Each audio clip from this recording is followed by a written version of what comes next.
भारत वर्षर प्रत्येक हिंदू धर्मी सनातन धर्मी गोटे ऐतिहासिक दिन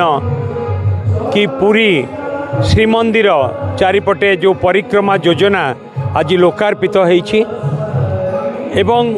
समग्र ओडिशार प्रत्येक गाँ गहली प्रत्येक जगार गोटे प्रभु जगन्नाथंकर भक्तिपूर्ण वातावरण सबुआड़े सृष्टि होईछि।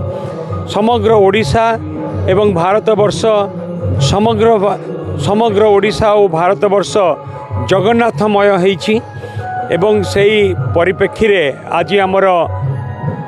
महांगा निर्वाचन मंडली रे प्राय 6 गोटी जगार आज प्रभु जगन्नाथ उद्देश्य रे प्रार्थना भजन कीर्तन करा जाइछि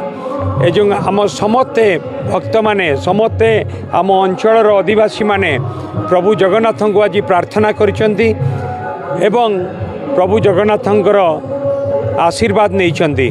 मु तो कहबी प्रभु जगन्नाथ समस्त को आशीर्वाद करंतु, समस्तंकर मंगल हो, समस्ते खुशी रे रुहंतु एवं ये जो परिक्रमा योजना ये परिक्रमा योजना पाई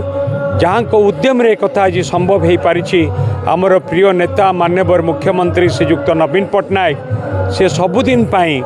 इतिहास रे लेखा होइकि रहिबे।